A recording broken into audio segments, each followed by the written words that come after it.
My name is Jonas from SceneWorld. We're still at Gamescom 2022, and on the first day I got a chance to play a game that's called You Suck at Parking. And today I'm here with David, and he's going to tell you more about the game they've been developing. Hello everyone. Should I hold it or? Hello everyone. I'm David from Happy Volcano. I'm the game director on You Suck at Parking, and we're here at Gamescom showing the game. It's going to be launched in a couple of weeks. It's going to be launched on Xbox, Game Pass, on Steam, and it's going to feature a whole bunch of things. So looking forward to this a lot. Like, what do you want? Okay, so the core concept of the game. Let's get started with that. So you're playing a car from like sideways top-down position, and the basic concept is that you have to park in a parking spot, but there obviously are some obstacles because driving a car into a parking spot wouldn't be that amazing of a game like Parking Simulator 2022. And yeah, would you like to get into more detail on the mechanics or the obstacles that you have to overcome? Yeah, so basically the game started out as like we were inspired a lot by games like What the Golf and other mini golf games, and just also like we had this nostalgic feeling of the micro machines thing. It was like kind of a thing with us, so we started making a prototype of just a car and just a racetrack, and soon it became like, hey, what would happen if you just, instead of racing from A to B, you needed to kind of conquer a track like you do in mini golf, and you race from A to B to C to D and back to A, and like you kind of master the track and you go to different spots on the track. So it's basically the only racing game where the goal is to stop. You're not driving from A to B, but it's like this, like actually a mini golf course, and we feature 100 single player levels in the full game where you can basically drive to crazy parking spots, and you start off easy by just staying on the road, and then later we throw a bunch of obstacles at you that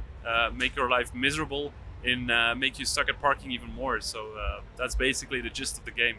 Park your car, stop and park in a parking spot. Okay, nice.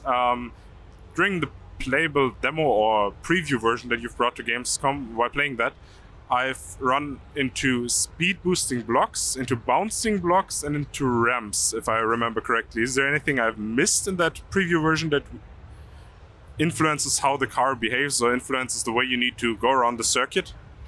I don't know if you missed anything in the preview, because not everything is in the demo, of course, but we've got a bunch of obstacles. We've got speed boosts that kind of boost your car in the direction you're driving. We've got jump pads, we've got teleporters, we've got magnets that pull you off the track, but you can also use them as an advantage. So there's like a bunch of stuff you can do with it. There's fans, there's portals, there's NPC cars following you around, there's police cars trying to bust you, there's rocket launchers, I can go on for a while here. There's rocket launchers, there is crushing walls, there are different types of borders that influence your car behavior. Yeah, there's a bunch of that stuff in the full game, and it's also going to be a live ops game, so it's going to be continuously updated with more obstacles, more mechanics, more levels, more content, DLC, shop, a parking pass, which is basically a battle pass, but we call it a parking pass. There's just so much in the full game that you didn't see in the demo, so it's almost too much to talk about. But yeah, it's gonna be way bigger than the demo you saw here at Gamescom or on Steam. Yeah, sounds amazing. Next question is, you just mentioned a parking pass, so I'd assume you can get skins for the cars? Yeah, so the full game is gonna feature a fully fleshed out car customizer where you basically can change your car cosmetics. So you have a couple of categories. You have attachments that you can put on the top of your car. You have trails that follow your car. You have custom explosions you can equip. You have parking effects you can equip. You have different horn sounds. And a lot of fun is like paints. We do have a lot of cool paint jobs for your car with 2 paints and a pattern. And you have animated paints, fiery paints. Like there's like a ton of options that you can do to make your car really look like your own car. And on top of that, of course, we've got multiple different car models that you can collect and kind of make your own as well. So especially in multiplayer, it's going to be really, really cool to see all the players dressing up their own little car and just putting personality in their character, so to speak. So that's definitely coming. And the parking pass will be, we have a premium version. We will also have a free version where you kind of earn some cosmetics by playing single player or multiplayer. So you gain XP and then you level up your player level and your parking pass, and basically that's kind of what you do in the game. So yeah. Yeah, very cool. You just mentioned multiplayer. I've heard about multiplayer before. A colleague of you has mentioned multiplayer, but I haven't gotten any details on multiplayer yet. So how does multiplayer mode work? Can you like push other people out of parking spots, or do you all compete for the same one?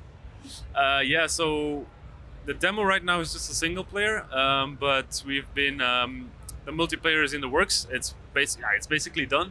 But what's cool about it is that you have the same type of track, so it's still compact tracks, but you drive on a track with 8 players real time. So it's like a lot of chaos. There's even more parking spots, and the goal of the multiplayer match is basically to park as many spots as possible and as fast as possible. And you have randomized levels. So each round is 1 level, and you have 4 rounds, so 4 levels. And at the end of the 4 rounds, you get the winner, and it gets the most experience and stuff like that. So on top of the obstacles, you have the players, of course, making it a little bit harder to park, and you can push. Like if you're following a player that's gonna park, you can right before he parks, you can push him off and take on the parking spot. So there's a lot of player interaction, especially because the tracks are designed to be compact, so you have a lot of interaction with players, and it's just a ton of fun. If you like the single player, you're gonna love the multiplayer. It's we're still doing play tests like for the last couple of bugs in the game, and even though if we kind of find the problem, we still finish the match with 8 of us because it's just so much fun to play. So yeah, I'm definitely looking forward to see all our players join our multiplayer matches. That's really exciting. Perfect. Sounds cool. I'm looking forward to trying that out as soon as it's available. So I'd assume the skin customization also features a role in multiplayer. Have you tackled problems like trails blocking out vision of like a mine, for example? That I've met mines in the demo. Yeah. We haven't talked about that. Is there any way to like use that to your advantage, or are you planning on just keeping that patched out? No, so the cosmetic items are purely cosmetic. They don't have any advantages to the gameplay. We don't want to have items that change the way that you play. It's just like an expression of your personality or what you like to be. So we're kind of balancing the cosmetics so they then kind of don't take over the player experience for other players. So it's purely cosmetic, and it's balanced in a way so it doesn't interfere with the gameplay. But it is actually pretty cool to see like an animated alien on top of your car, and if you win the round, you can kind of come driving into the screen real big so everyone can see your fancy stuff you have. So yeah, it doesn't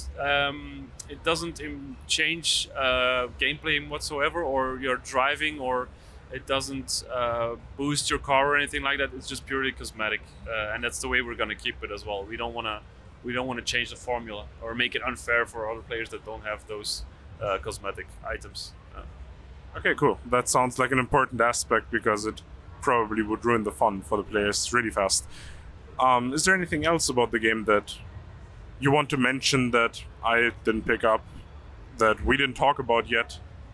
Well, we kind of touched on it briefly, but I just want to mention that what you saw in the demo is just a very small aspect of the game. The full game is going to have 100 single player levels. As I told, it's a live ops game, so we're going to continuously add more content to the game. So there will be coming more levels. We'll feature 60 multiplayer levels in the first season as well. So yeah, that's something I didn't mention before. We're going to work with seasons as well. So every season is going to be themed. It's going to kind of be a refresh of the game. So it's going to get a visual overhaul and a new mechanic and new levels.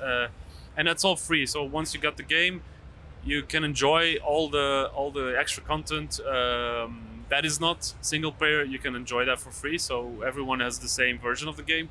There's a car customizer, there's a parking pass, there's a level rotation system that will, after 2 weeks, you get a new bunch of levels. So everyone will be training again to master those levels. And yeah, there's even challenges in there, and a track record, and and cross-play as well, so you can play with people on Steam, Xbox. So that's also a possibility. And then later next year we'll probably come to PlayStation and Switch as well. So yeah. Okay, cool. Sounds awesome. I've seen a Steam Deck laying around your booth, so it has Steam Deck support, I suppose? Yeah, you can play it on the Steam Deck at launch. Okay, perfect. I think that's all wrapped up. Thank you for your time, Thank you. and see you guys next time, hopefully with another amazing game next year.